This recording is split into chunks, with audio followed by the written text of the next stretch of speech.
और साथियों, मेरे साथ जुड़े हुए हैं वरिष्ठ पत्रकार और राजनीतिक विश्लेषक प्रद्युमन जोशीला जी। प्रद्युमन जी, स्वागत है सबसे पहले आप। बहुत बहुत धन्यवाद। सभी दर्शकों को नमस्कार, राम राम। साथियों, आज हम इस बात से आपको अवगत कराएंगे क्योंकि जैसे ही हरियाणा के अंदर नतीजे आए और जिस प्रकार से कांग्रेस पार्टी की हार हुई और लोगों ने यह कहना शुरू कर दिया कि ये हार हुड्डा कांग्रेस की हार है, और साथ के साथ एक जिक्र और शुरू हो गया हरियाणा के अंदर कि आने वाले समय में देवीलाल परिवार उभरेगा, उनका बोलबाला होगा और दोबारा से अपना वजूद कायम करने में कहीं न कहीं वो कामयाब होंगे। यह जिक्र पूरे हरियाणा में चला हुआ है। और जो हमें जानकारी मिल रही सूत्रों के हवाले से, बागड़ बेल्ट के अंदर आप भी जानते हैं, दिवाली से पिछले दिन उनके एक रामनवमी का त्योहार होता है, विश्वकर्मा डे वाले दिन। बहुत ही विश्व विख्यात त्योहार है इस क्षेत्र का, और पूरे विश्व में इसको जाना जाता है। रामनवमी का त्योहार बोलते हैं। और आज तक जब भी रामनवमी का त्योहार आया है तो सिरसा क्षेत्र के अंदर, उस बेल्ट के अंदर, देवीलाल इकट्ठा बैठकर रामनवमी का त्योहार मनाता है और लोगों के साथ मिलना जुलना उनका होता है। क्या इस बार भी यह पूरा परिवार इकट्ठा होगा और इकट्ठा होकर अपने आप को हरियाणा में उसी प्रकार से मजबूती के साथ पेश करेगा जिस प्रकार से यह परिवार जाना जाता है?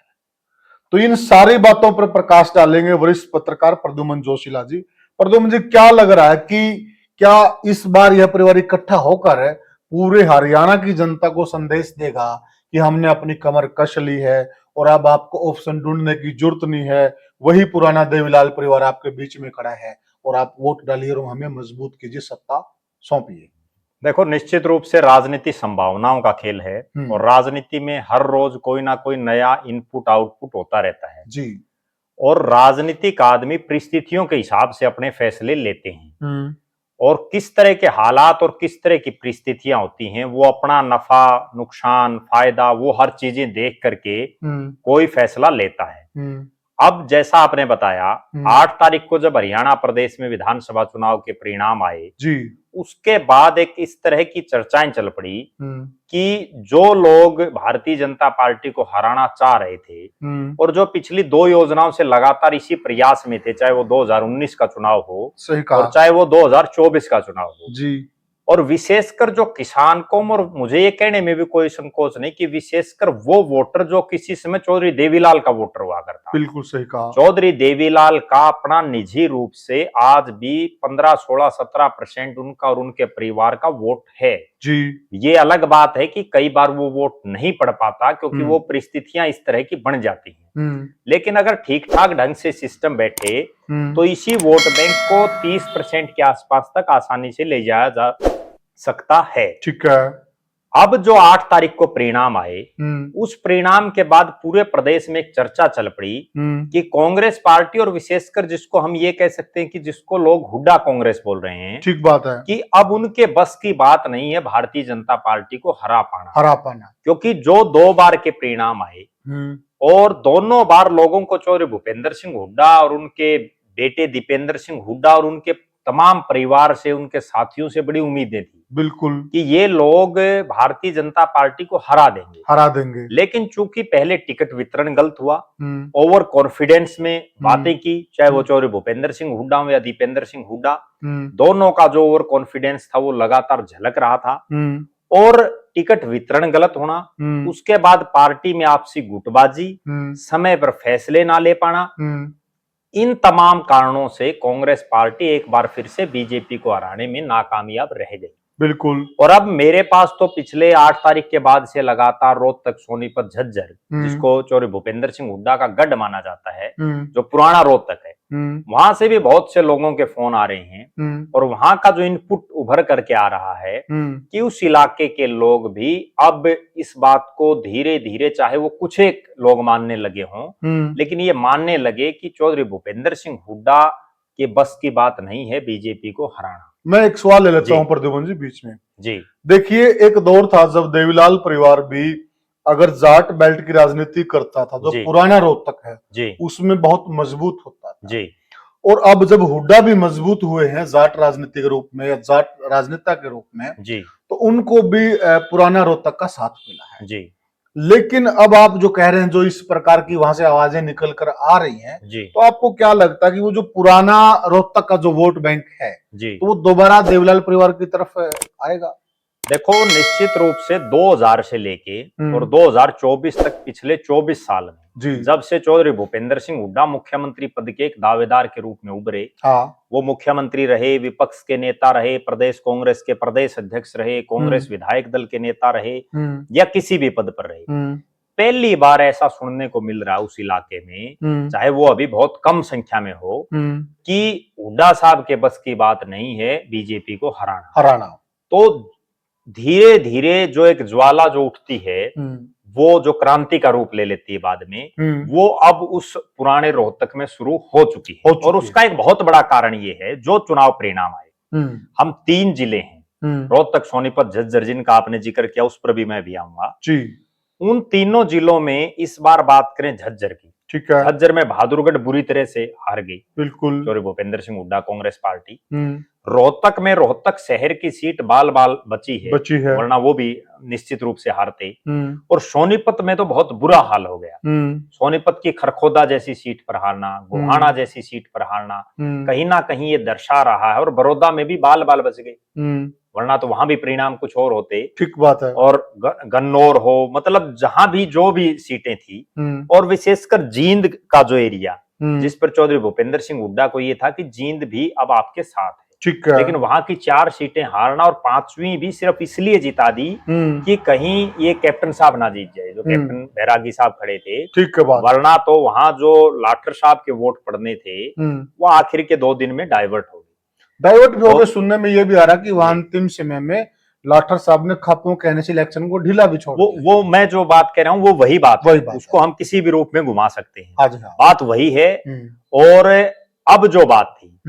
जो आपने कही पुराने रोहतक में जो चौधरी देवीलाल का, हाँ, चौधरी देवीलाल जी को राजनीतिक रूप से भले ही वो सिरसा से उन्होंने शुरुआत की, ठीक बात, लेकिन जो असली बूस्ट मिला वो मिला रोहतक और सोनीपत के इलाके से। सोनीपत से उन्होंने चुनाव भी लड़ा, हालांकि वो हार गए थे।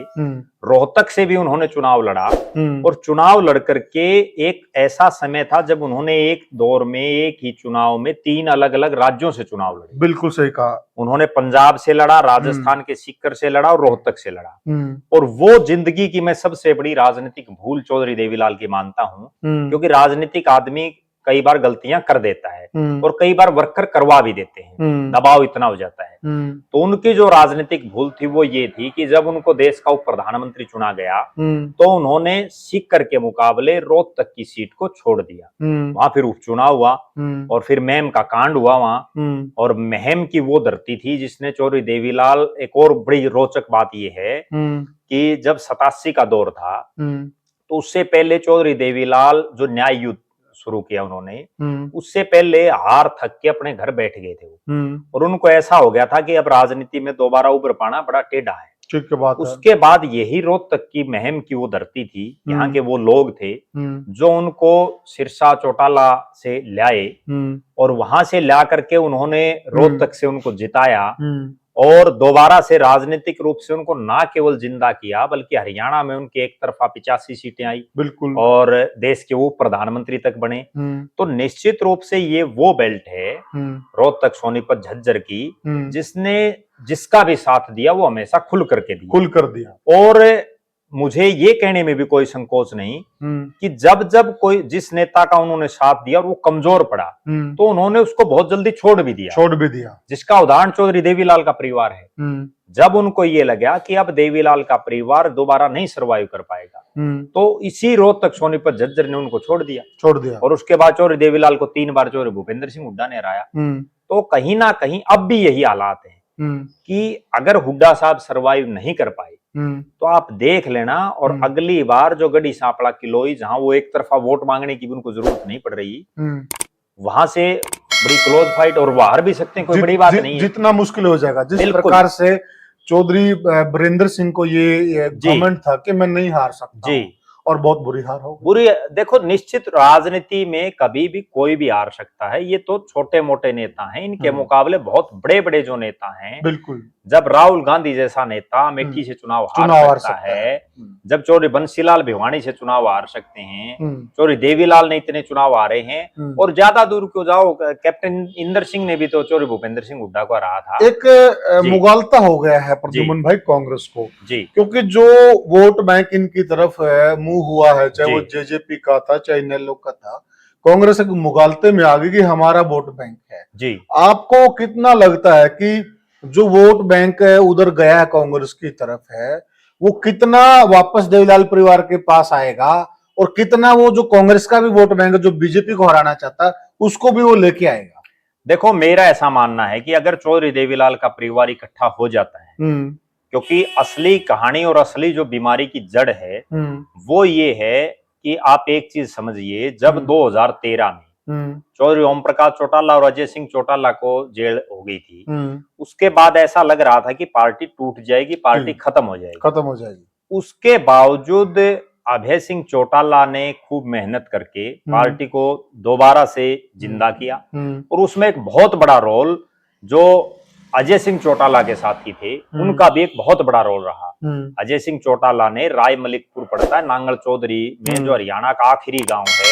राजस्थान के साथ लगता, बिल्कुल लास्ट गांव है बॉर्डर पर, और वहां से और चंडीगढ़ तक एक पैदल यात्रा की थी। किसी नेता में इतना दम नहीं है कि वो मतलब इतना वेट होने के बावजूद, क्योंकि वो तो वैसे भी शरीर के बड़े भारी हैं, और उन्होंने बड़ी यात्रा की थी। तब बीजेपी और इनेलो का समझौता था, बीजेपी का हरियाणा में इतना ज्यादा वजूद भी नहीं था उस दौर में, और उसी का ये परिणाम था कि इनेलो फिर से सर्वाइव कर गई। अब लोगों की नजरें इस बात पर हैं कि ये परिवार इकट्ठा होता है या नहीं। एक बड़ी गजब और रोचक बात बताऊं मैं, इस चुनाव में भी जो हश्र चौधरी देवीलाल के परिवार का हुआ, पिछली बार उनके परिवार से चौधरी देवीलाल के जो वंशज हैं वो 4 विधानसभा में थे, जबकि जो अमित सिहाग वो भी उनके परिवार से ही हैं, तो कुल मिलाकर के 5 हरियाणा की विधानसभा में बैठे थे चौटाला परिवार से। लेकिन इस बार वो संख्या घट करके मात्र 2 पर रह गई, और पिछली बार वो तमाम पार्टियों में बैठे थे, चाहे वो जेजेपी से भी बैठे थे नैना चौटाला और दुष्यंत चौटाला, इनेलो से अभय चौटाला बैठे थे, कांग्रेस से अमित सिहाग बैठे थे, निर्दलीय के रूप में रणजीत सिंह थे जो बीजेपी को समर्थन दे रहे थे। ठीक बात है। तो कहीं ना कहीं तमाम पार्टियों का समावेश बना हुआ था। इस बार केवल 2 जीते, और दोनों ही इंडियन नेशनल लोकदल के चुनाव चिन्ह पर जीते। बड़ी गंभीर बात मैं जो बताने जा रहा हूं वो ये है कि पिछली बार भले ही चौटाला परिवार टूट गया हो, भले ही चौधरी देवीलाल के परिवार की अलग अलग पार्टियां बन गई हों, उसके बावजूद पिछली बार उन सब नेताओं में एक अंदर खाते कोई समझौता था, या अंदर खाते कोई ऐसे सर्कमस्टांसेस थे कि किसी भी मुख्य चेहरे ने आमने सामने चुनाव नहीं लड़ा। तो उसका रिजल्ट ये रहा कि रानिया से रणजीत सिंह जीत गए, एलनाबाद से अभय सिंह जीत गए, उचाना से दुष्यंत चौटाला जीत गए, बारडा से नैना चौटाला जीत गई, और डबवाड़ी में जहां आदित्य और अमित सिहाग आमने सामने थे वहां अमित सिहाग जीत गए। इस बार हुआ क्या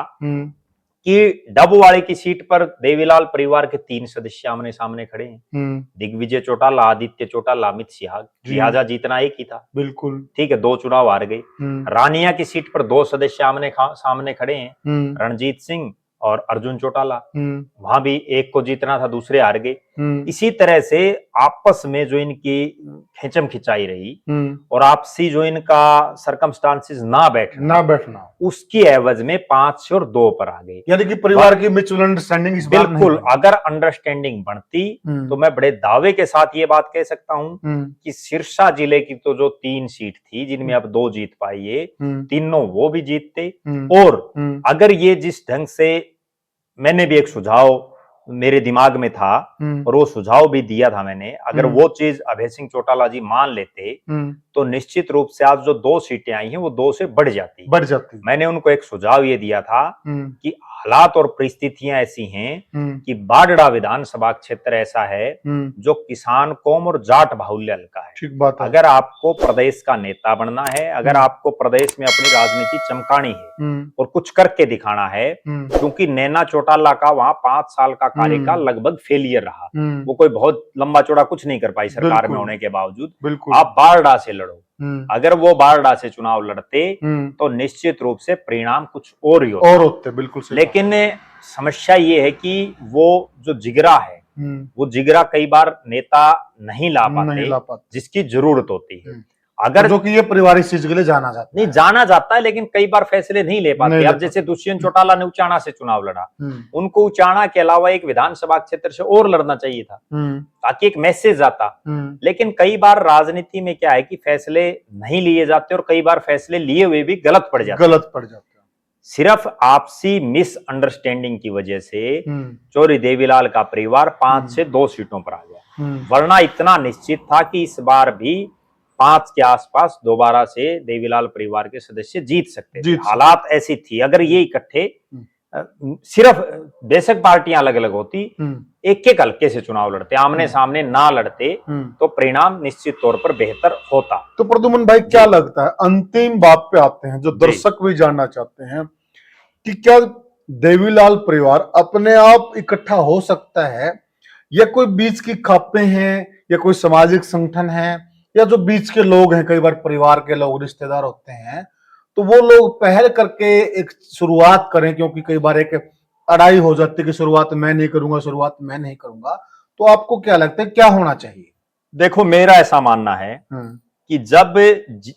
इंडियन नेशनल लोकदल पार्टी ने गोहाना में रैली रखी, जहां से ये सारा सिस्टम खराब हुआ, उस दिन अगर चौधरी ओम प्रकाश चौटाला की, वो भी एक राजनीतिक भूल मैं मानता हूं, जब मंच पर चौटाला साहब बैठे थे, अभय सिंह चौटाला जी बैठे थे, और उस समय कुछ जो युवा, जोशीले जो युवा थे, उन्होंने दुष्यंत चौटाला भावी सीएम आया या सीएम के इस तरह से नारे लगाए, और उस दिन मेरा ऐसा मानना है कि अगर चौधरी ओम प्रकाश चौटाला जी अपने विवेक से, क्योंकि वो बहुत ज्यादा राजनीतिक चातुर्य जिनको हम कहते हैं, बहुत ज्यादा कौशल है उनका, अगर एक फैसला ले देते और वो सिर्फ एक बात बोल देते कि आप 46 विधायक जिताओ बेटो, और जो आप चाहते हो वो फैसला मैं करूंगा, ठीक बात है, सिर्फ इतना बोलना था, उसी दिन इंडियन नेशनल लोकदल की सरकार बनने के चांसेस हरियाणा प्रदेश में कई गुना ज्यादा बढ़ जाते। लेकिन वो उनकी भूल थी, या उनकी कई बार मजबूरियां भी हो जाती हैं राजनीतिक आदमी की, वो तुरंत फैसला नहीं ले पाता। अब जो हालात और परिस्थितियां हैं, उसके बाद मैं भी उस समय बड़ा इस पूरे मामले पर मेरी नजरें थी।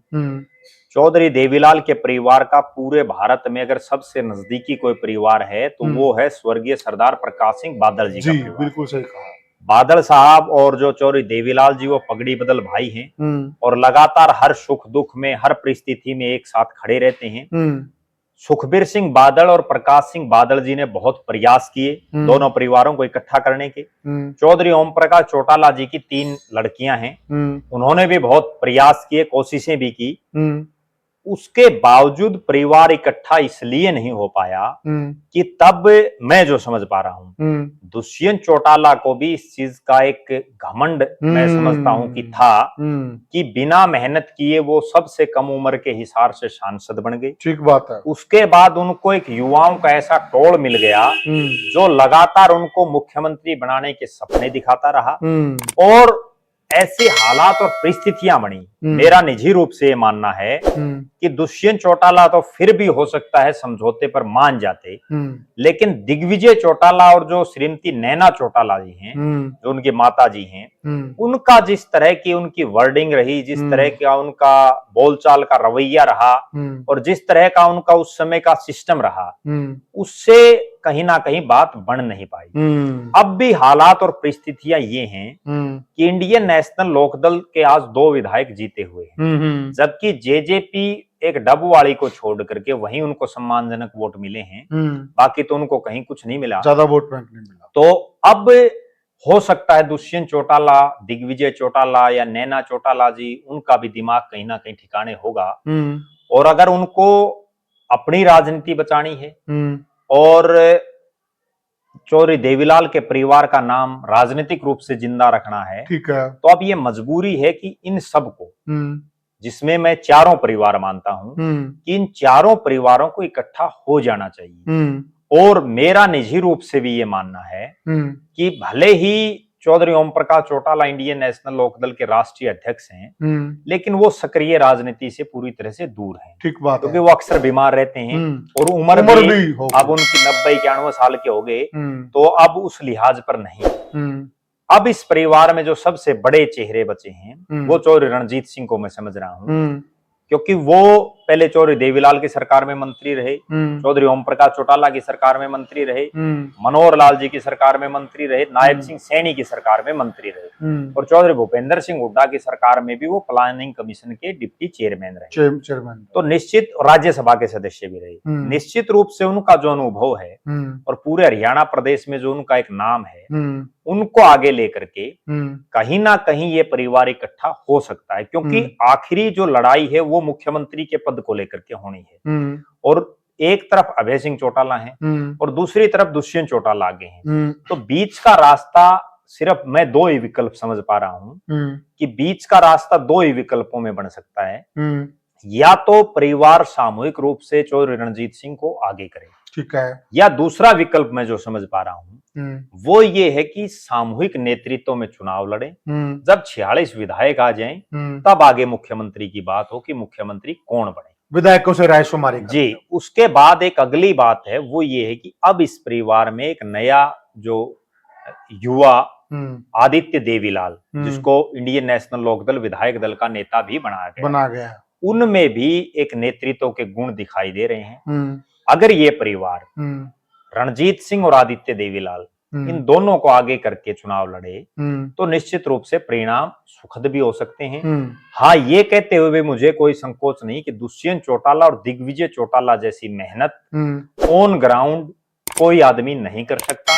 दुष्यंत चौटाला ने विपक्ष का सांसद रहते हुए, भले ही वो फरी फराटे में सांसद बन गए, पहले ही दौर में बन गए, लेकिन उसके बावजूद उन्होंने 5 साल लगातार रोड पर संघर्ष किया और उसी का ये परिणाम रहा कि जेजेपी की 10 सीटें आई। और एक बात और मैं कह सकता हूं कि चौधरी देवीलाल का परिवार वास्तव में फाइटर परिवार है। चौधरी देवीलाल का परिवार सड़क पर संघर्ष करना जानता है और विपक्ष की राजनीति को बखूबी कर सकता है। अब वो दौर है और वो समय है। अभय सिंह चौटाला को भी जो उनका बोलने का तरीका है उस तरीके में कहीं ना कहीं नरमाई बरत करके और राजनीतिक रूप से जो उनकी, चूंकि अब अगली पीढ़ी सक्रिय हो गई है, विधानसभा में पहुंच गई है, तो अपने बच्चों का, प्रदेश का भविष्य देखते हुए इकट्ठा होना चाहिए। और उनके पास सबसे सुनहरा अवसर अब जो ये दिवाली से अगला दिन है जिसका आपने जिक्र किया शुरू में, रामरमी का दिन, ये रामरमी का दिन राजस्थान और राजस्थान के साथ लगता जो हरियाणा का इलाका है, सिरसा का इलाका या जो बागड़ बेल्ट है, उसमें बहुत बड़े स्तर पर मनाया जाता है। बिल्कुल। और मैंने खुद देखा है कि कुछ समय पहले चौधरी ओम प्रकाश चौटाला का परिवार एक साथ रामरमी पर बैठता था, उससे पहले चौधरी देवीलाल का परिवार पूरा एक साथ बैठता था, और अब हालात ये हैं कि चौधरी रणजीत सिंह अपनी कोठी पर बैठते हैं, चौधरी ओम प्रकाश चौटाला अपनी फार्म हाउस पर बैठते हैं, दुष्यंत चौटाला, अजय सिंह चौटाला अपनी कोठी पर बैठते हैं, आदित्य देवीलाल अपनी कोठी पर बैठते हैं। तो कहीं ना कहीं ये जो अभी दिवाली से अगला दिन है, विश्वकर्मा डे जिसको हम वैसे बोलते हैं और वैसे रामरमी का दिन है, उस दिन अगर ये चौधरी देवीलाल का परिवार एक साथ इकट्ठा होकर के चौधरी ओम प्रकाश चौटाला जी से लेकर के और जो छोटे से छोटे सदस्य हैं सब एक साथ बैठें, तो अगले दिन आप देख लेना, अगले दिन भी नहीं उसी दिन देख लेना, हरियाणा प्रदेश में बदलाव की एक नई बयार शुरू हो जाएगी। और जिसको हम ये मानते हैं कि आज चौधरी देवीलाल का परिवार चूक चुका है और वो लाइन से बाहर है, वो एक बार फिर से ना केवल लाइन में आ सकता है बल्कि 2029 का जब विधानसभा का चुनाव आएगा तो हो सकता है परिणाम एक बार फिर से जैसे 2000 के चुनाव में आए उसी तरह से चौधरी देवीलाल के परिवार के पक्ष में आ जाएं। लेकिन उसके लिए अब जो ये दिवाली से अगला दिन है, रामरमी का दिन, इस दिन इस पूरे परिवार को एक साथ इकट्ठा बैठना होगा जी, और प्रदेश को एक संदेश देना होगा जी। तो साथियों, जैसा कि प्रद्युमन भाई ने बताया कि इस परिवार को अगर हरियाणा के अंदर एक बार से फिर सत्ता में काबिज होना है और जो इनका परचम पूरे हरियाणा प्रदेश के अंदर लहराता था वही बयार एक बार हरियाणा में इन्होंने बहानी है, तो कहीं न कहीं अपने अहम का त्याग कर कर सभी परिवार को इकट्ठा होकर रामरमी के दिन अगर ये इकट्ठे बैठकर रामरमी लेते हैं तो मेरे हिसाब से इनका राम राज्य उसी दिन से स्टार्ट हो जाएगा, इसमें कोई दो राय नहीं। आप क्या कहते हैं, आपकी क्या राय है साथियों, हमें कमेंट सेक्शन में जरूर बताइएगा और वीडियो को ज्यादा से ज्यादा शेयर कीजिएगा, चैनल को सब्सक्राइब कीजिएगा, लाइक कीजिएगा। तो साथियों अब आपसे लेते हैं विदा, राम राम।